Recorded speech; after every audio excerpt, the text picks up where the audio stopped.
Good morning students, welcome back in botany class. पिछले videos में हमने जनरल कैरेक्टरिस्टिक ऑफ एल्गी और उसके हैबिटेट के बारे में आपको जानकारी दी थी।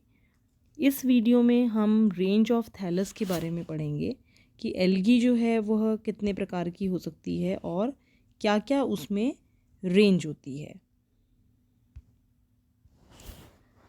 रेंज ऑफ थैलस में हम देखेंगे कि हमें पूरी वैरायटी या पूरी रेंज एल्गी में मिलती है। थैलस की रेंज से तात्पर्य यह है कि एल्गी जो है उसकी बॉडी डिफरेंशिएटेड नहीं होती है रूट, स्टेम और लीफ में, जैसा कि हमने पिछले वीडियोस में आपको बताया था।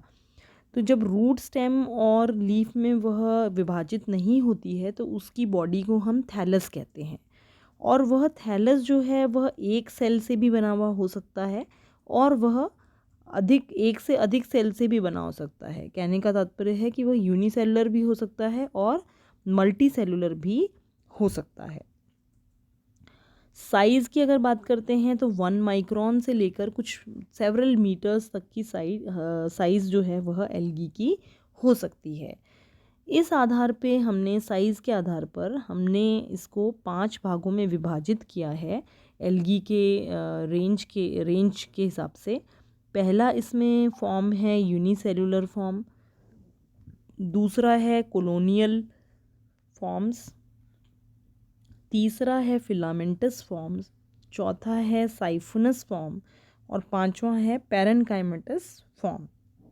तो सबसे पहले हम इसमें यूनिसेलुलर फॉर्म जो है उसके बारे में जानकारी देंगे। यूनिसेलुलर फॉर्म से मतलब होता है, यूनि से मतलब होता है एक सिंगल सेल। तो यहाँ पर जो एल्गी है वह एक सिंगल सेल से ही बनी हुई है और क्योंकि वह एल्गी सिंगल सेल से ही बनी हुई है तो उसमें किसी भी प्रकार का डिफ्रेंशिएशन नहीं पाया जाता है। इस प्रकार की जो यूनिसेलुलर एल्गी हैं इनको हमने 4 भागों में विभाजित किया है, जिसमें सबसे पहला है राइजोपोडियल यूनिसेल। राइजोपोडियल यूनिसेल का से अभिप्राय है कि ऐसा यूनिसेलुलर स्ट्रक्चर जिसमें कि सेल वॉल जो है वह रिजिड नहीं है, मतलब वह बहुत फ्लेक्सिबल है। और फ्लेक्सिबल होने से अर्थ होता है कि उसमें बहुत सारे साइटोप्लाज्मिक प्रोजेक्शंस पाए जाते हैं और वो साइटोप्लाज्मिक प्रोजेक्शंस जो हैं हेल्प करते हैं मूवमेंट में। मूवमेंट एल्गी का उन प्रोजेक्शंस के द्वारा होता है। और एग्जाम्पल की अगर हम बात करते हैं तो क्राइसो अमीबा एंड राइजोक्राइसिस जो है इसके एग्जाम्पल हैं, जिसमें कि आप देखेंगे कि सेल वॉल रिजिड नहीं होने के कारण बहुत सारे प्रोजेक्शंस निकलते हैं और मूवमेंट में हेल्प करते हैं। दूसरा है फ्लैजिलेटेड यूनिसेल। जैसा कि नाम से ही पता लग रहा है कि यूनिसेलुलर तो है ही, साथ साथ में इसमें फ्लैजिला पाया जाता है और फ्लैजिला का काम भी मूवमेंट प्रोवाइड करना ही होता है। एक तरीके से फ्लैजिला जहाँ मौजूद होता है वहाँ एल्गी मूव कर सकती है उसके माध्यम से। अब जो फ्लैजिला मौजूद होता है जिन सेल्स के अंदर, वो फ्लैजिला का नंबर और टाइप जो है वह वेरी करता है। मतलब फ्लैजिलेटेड जो स्ट्रक्चर है उसमें फ्लैजिला का नंबर 2 भी हो सकता है, 2 से अधिक जैसे 4 भी हो सकता है, या बहुत सारे फ्लैजिलास भी हो सकते हैं। ये डिपेंड करता है। इसका उदाहरण अगर हम देखते हैं, क्लामाइडोमोनास है इसका उदाहरण, जिसमें कि 2 फ्लैजिला पाए जाते हैं। अधिकतर एल्गी के जो क्लासिफिकेशन जब हम पढ़ेंगे तो आपको बताएंगे कि अधिकतर फैमिलीज़ के अंदर एल्गी की फ्लैजिला पाए जाते हैं, लेकिन कुछ फैमिलीज़ ऐसी हैं जिनमें कि फ्लैजिला नहीं पाए जाते। तो उनके नाम हैं जैसे कि साइनोफाइसी, रोडोफाइसी, फियोफाइसी।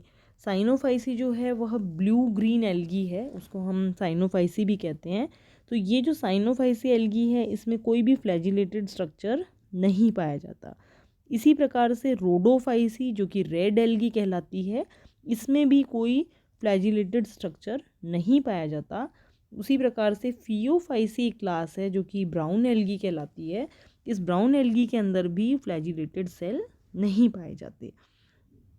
तो ये जो तीनों फैमिलीज़ हैं, साइनोफाइसी, रोडोफाइसी एंड फियोफाइसी, इन तीनों में ही फ्लैजिलेटेड सेल्स एब्सेंट होते हैं। कई बार ये प्रश्न पूछा जाता है परीक्षा में कि ऐसी ग्रुप ऑफ एल्गी बताइए जिसमें कि फ्लैजिलेटेड सेल नहीं पाए जाते। तो ये इनका नाम आपको वहाँ लिखना होगा, साइनोफाइसी या फिर रोडोफाइसी या फियोफाइसी। अब हम आते हैं स्पाइरल फिलामेंटस यूनिसेलुलर एल्गी पे। नाम से ही यहाँ पर पता लग रहा है कि एल्गी यूनिसेलुलर है और साथ ही साथ स्पाइरल है, कॉइल्ड स्ट्रक्चर है उसका। आप देख सकते हैं चित्र में नीचे कि कॉइल्ड स्ट्रक्चर आपको दिखाई दे रहा है। और इस प्रकार की एल्गी जो है स्पाइरल फिलामेंटस एल्गी, उसका नाम भी स्पाइरुलिना है। चौथा जो है यहाँ पर, चौथे टाइप की अगर हम बात करते हैं तो चौथा टाइप है यहाँ पर नॉन मोटाइल यूनिसेल। ऐसा यूनिसेलर स्ट्रक्चर जिसमें कि फ्लैजिला नहीं पाया जाता, जिसमें कि फ्लैजिला नहीं पाया जाता है वो नॉन मोटाइल कहलाएगा। For example chlorella. क्लोरेला जो है ऐसे तो क्लोरोफाइटा का मेंबर है, लेकिन आप देखेंगे इसके अंदर फ्लैजिला नहीं पाया जाता है। और इसको स्पेस एल्गी भी कहा जाता है, क्योंकि ये जो स्पेस पे जाने वाले लोग हैं इसको एज फूड कंज्यूम करते हैं, तो इसको हम स्पेस एल्गी भी कहते हैं। तो इस प्रकार के प्रश्न भी कई बार पूछे जाते हैं, जो कि इकोनॉमिक इम्पॉर्टेंस ऑफ एल्गी जो एक टॉपिक है आपका, जब अगर आप वो पढ़ेंगे तो आप कई सारे यूजेस पढ़ पाएंगे एल्गी के। तो उसमें से भी जो 1 नंबर वाले प्रश्न हैं वो पूछे जा सकते हैं। अब हम आते हैं कॉलोनियल फॉर्म्स पे। कॉलोनियल फॉर्म्स भी, कॉलोनियल फॉर्म से मतलब है कॉलोनी फॉर्म होना।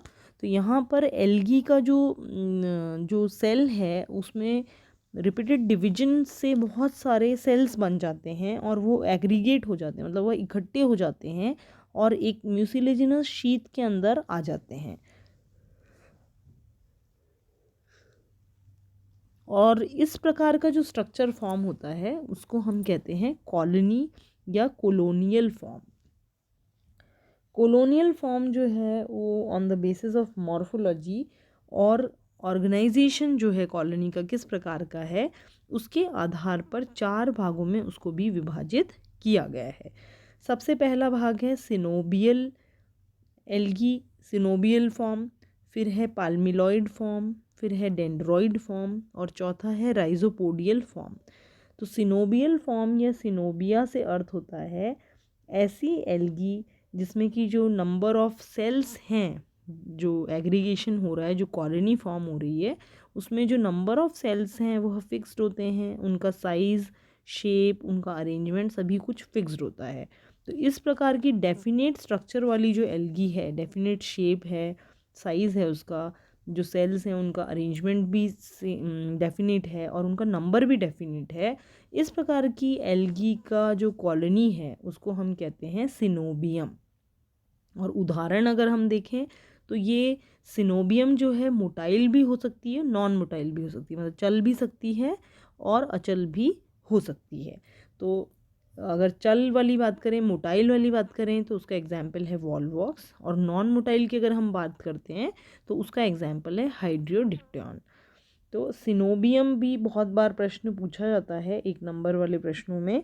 तो इसमें आपको यही बताना है, अगर सिनोबियम की परिभाषा पूछी जाए और उसको उदाहरण समेत समझाइए लिखा जाए, तो आपको उसमें यही लिखना है कि ऐसी कॉलोनी जिसमें कि नंबर ऑफ सेल्स, उनका शेप, साइज़ और उनका अरेंजमेंट फिक्स होता है।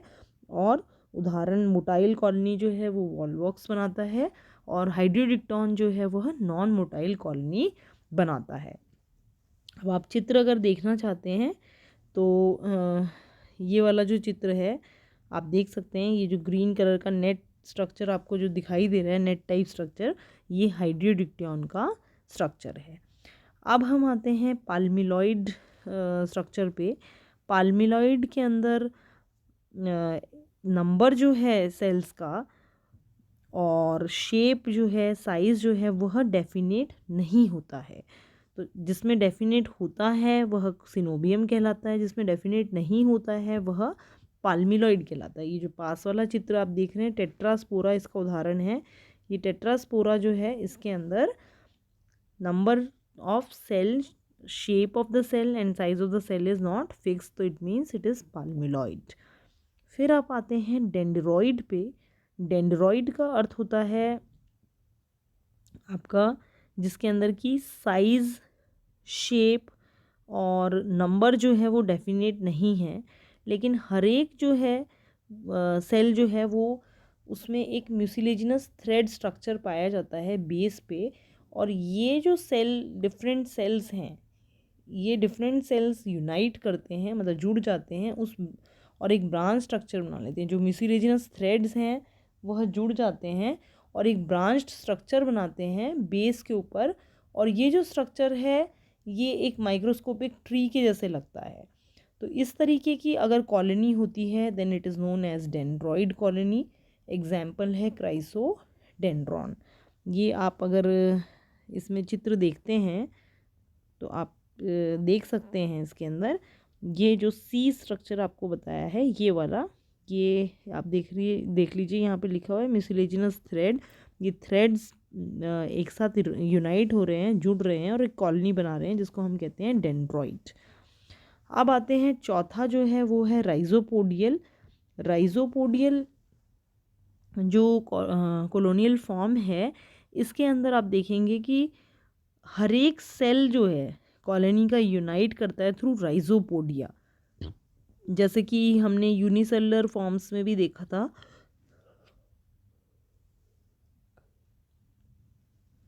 कि सेल के अंदर जिनमें कि वॉल जो है सेल वॉल रिजिड नहीं होती है, फ्लेक्सिबल होती है, उनमें राइजोपोडिया फॉर्म होते हैं. उसी प्रकार से यहाँ पर भी हर एक सेल्स में राइजोपोडिया हैं और राइजोपोडिया आपस में यूनाइट करते हैं, जुड़ जाते हैं और कॉलोनी बनाते हैं. ये जो डी स्ट्रक्चर आप देख रहे हैं, ये डी स्ट्रक्चर के अंदर ये राइजोपोडिया हैं जो आपस में जुड़े हुए हैं. और एग्जाम्पल के तौर पर हम देखें तो आप देख सकते हैं क्राइसीडायस्ट्रम जो है वो इसका एग्जाम्पल है. तो इस प्रकार से हमने यहाँ पर दो फॉर्म्स देखे, एक तो यूनिसेलुलर फॉर्म देखा और एक हमने कोलोनियल फॉर्म देखा. और दोनों ही फॉर्म्स के अंदर और सब डिवीजन हो गया है और विभाजन होके चार सब डिविजन्स हमने यहाँ पर देखे. 4 ही सब डिवीजन हमने यूनिसेलुलर में देखे थे. कौन कौन से? राइजोपोडियल देखा था, फ्लैजिलेटेड देखा था, स्पाइरल देखा था और नॉन मोटाइल देखा था. अब अगर हम इसकी बात करते हैं कोलोनियल फॉर्म की, तो यहाँ पर सिनोबियम देखा जिसमें कि सेल का number, size, shape, arrangement fix होता है. जैसे एग्जांपल देखें तो हाइड्रोडिक्टोन नॉन मोटाइल कॉलोनी है और वॉलवॉक्स मोटाइल कॉलोनी है. इसी हिसाब से पैल्मिलॉइड की बात करते हैं तो पैल्मिलॉइड के अंदर number of cells, shape of the cell and size of the cell is not definite. नहीं, वहाँ पर डेफिनेट नहीं होता है. अगर नंबर, शेप, साइज डेफिनेट नहीं होता तो कॉलोनी पैल्मिलॉइड कहलाती है. एग्जाम्पल टेट्रास्पोरा.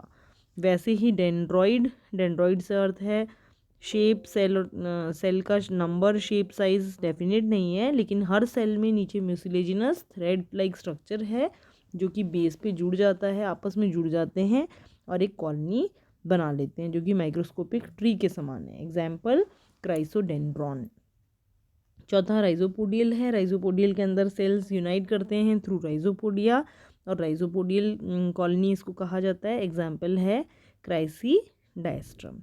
तो इस प्रकार से हमने कोलोनियल फॉर्म्स को पढ़ा, यूनिसेलुलर फॉर्म्स को पढ़ा. आशा करती हूँ ये दोनों ही फॉर्म आपको समझ में आए होंगे. नेक्स्ट पार्ट के अंदर हम जो बचे हुए हमारे फॉर्म्स हैं, साइफनस फॉर्म्स है और पैरेन्काइमेटस फॉर्म्स है और दूसरे जो भी फॉर्म्स हैं वो सारे फॉर्म्स हम, फिलामेंटस फॉर्म्स हैं, वो नेक्स्ट वीडियो में आपको बताऊंगी. और इस टॉपिक को आप किताब से भी पढ़िएगा. अगर नहीं कुछ समझ में आता तो आप मुझसे पूछ भी सकते हैं. बहुत बहुत धन्यवाद. Thank you so much.